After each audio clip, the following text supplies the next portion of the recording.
ఎందుకు ఎందుకు నవ్వుతున్నావు గైస్? తిండే పోతలేదు అసలు, నేను అనుకోలే. గాడ ఫోన్ పెట్టి ప్రాంక్ అంటే తప్పది. ఎందుకు ఎందుకు నవ్వుతున్నావు?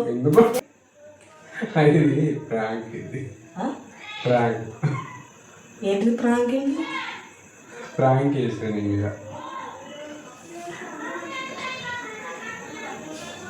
ప్రాంక్ చేస్తాను ఏమనుకో. ఈ పిచ్చమ్మలో ప్రాంక్ ఇది? ఈ ప్రాంక్ అంటారు దీన్ని? అది నువ్వు ఎట్లా రియాక్ట్ అవుతావు అని.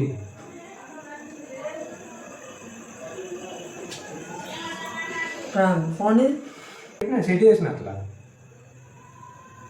అట్లా ఉంటుంది మనతో. నేను వీడియో పెట్టా. ప్రాంక్ అమ్మా చెప్తున్నా కదా నేను. నేనే కదా పెట్టేది వీడియో, నీకేం రాదు కదా వీడియో. నేనే పెట్టాను పెట్టు ప్లీజ్. వీడియో పెట్టా. ఇది ఒక దిక్కువల్ల వీడియో తీసి నువ్వు వీడియో అంటున్నావు. దీన్ని ప్రాంక్ అంటారు దీన్ని? నీకు అత్తే మాట నాకు అవసరం లేదు. గాడ ఫోన్ పెట్టి ప్రాంక్ అంటే నువ్వు ఏం కాదు. ప్రాంక్ నేను ఇవ్వరు దాకా కింద ఫోన్ లేక ప్రాంక్ ఎట్లుంది ఎట్లుందంటావు? మళ్ళా దిక్కువల్ల ప్రాంక్ తీసి నీకత్తే మాటలు, నీకత్తే చూస్తా. నాకత్తే మాటలు తిడతారు. నేను ఖచ్చితంగా నిజం అనుకుని తిడతారు. నిజంగా తీసినావు అబద్ధం తీసినావు నాకే తెలియదు కానీ నిజం అనుకుని తిడతారు. ఫోన్ ఇడితే ఈ ప్రాంక్ ఎట్లుందో ఈ వీడియో ఎవరు ఇప్పుడు ఈ వీడియో మీరు చూసిన వాళ్ళకి కూడా ఖచ్చితంగా కోపం వస్తుంది. ఇట్లా వీడియోలు తీయద్దు, తప్పది. వీడియో పెట్టాల్సింది కాదు కాబట్టి సీరియస్ కాదు పెడతా. ఇక ప్రాంక్ అంటున్నాను. సీరియస్ కాదు ఇది ప్రాంక్ వీడియో. ఆ చూసిన వాళ్ళు ఏమనుకోవాలి? ఇప్పుడు మాట బయట పడ్డది కావచ్చు అని వాళ్ళు అనుకుంటారు. లేదు ప్రాంక్ కదా తర్వాత అవుతుంది. ఇప్పుడు నీ మనసులో ఉంది నాకేం తెలుసు. ఇప్పుడు ప్రాంక్ నేను ఎట్లా అనుకుంటా? నీ మనసులో బయట పెట్టిన ప్రాంక్ ఏమో తెలుస్తుంది.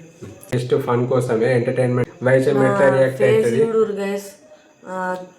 నేను మొన్న వీడియో పెట్టినా కదా, 2 రోజుల కిందను 3 రోజుల కిందను పెట్టిన. మొత్తం వాంతింగ్లు, కళ్ళు తిరుగుడు.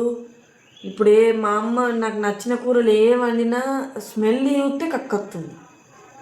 ఇట్లా నోట్లో పెడితే అసలు అది ఆగుతలేదు, జారతలేదు, వెంటనే టచ్ చేస్తుంది. మస్తు అంటే మస్తు ఘోరమైంది నా పరిస్థితి.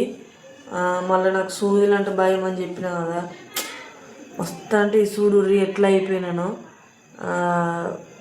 నా ఫేసే చేంజ్ అయిపోయింది. పోతలేదు గైస్, తిండే పోతలేదు అసలు. నేను అనుకోలే ప్రెగ్నెంట్ అయితే గిట్లుంటుందా అని నాకు తెలియదు.